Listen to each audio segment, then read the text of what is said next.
Does your nonprofit publish a regular newsletter?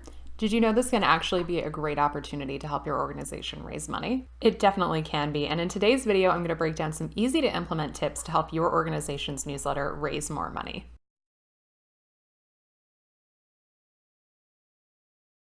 My name is Vanessa Lockshin, and I'm the president of the Storytelling Nonprofit, a training and consulting company that helps nonprofit organizations tell stories that raise money and awareness. Newsletters are a fantastic place to share stories, and when done right, they can actually help your organization raise money and make progress towards those big fundraising goals that you have. In fact, one great example of this is Nashville Rescue Mission. They have a newsletter that brings in over $2 million annually towards their fundraising goal, which is pretty impressive when you think about the newsletter itself. They send out a monthly newsletter that's responsible for bringing in this huge chunk of revenue for their organization. Let's talk about how your organization can take some steps towards this too. So my first tip for you is to make sure your newsletter is actually donor-centered.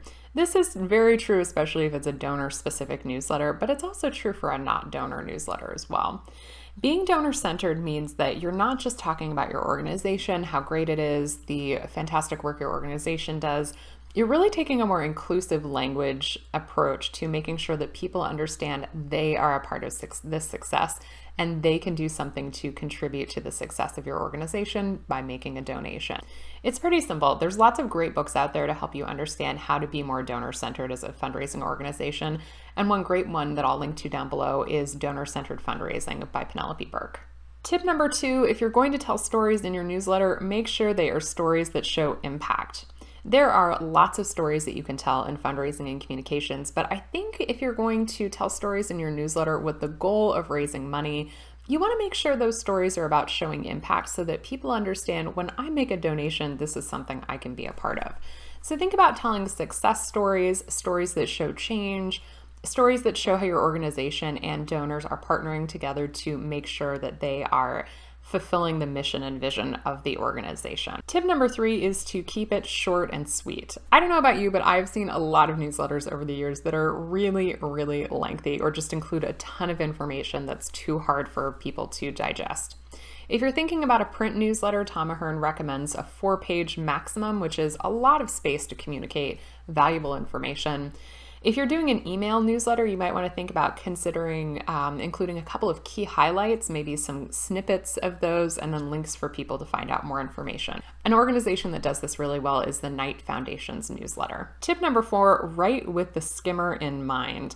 This might seem like a weird copywriting tip, but I actually think it's a really helpful one.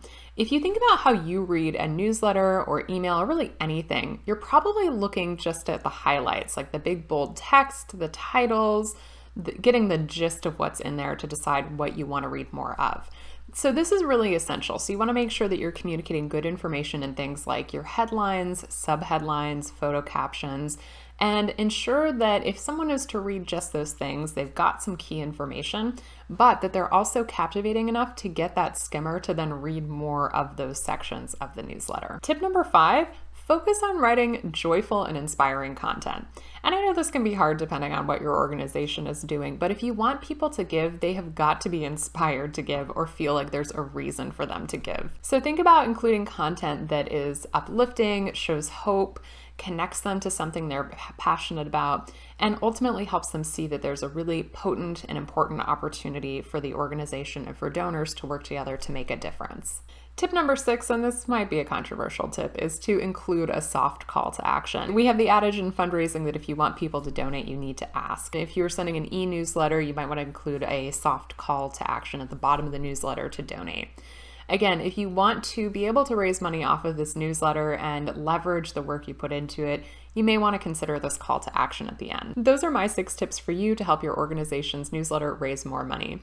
Be sure to leave a comment below and let me know which of these tips you're planning on trying.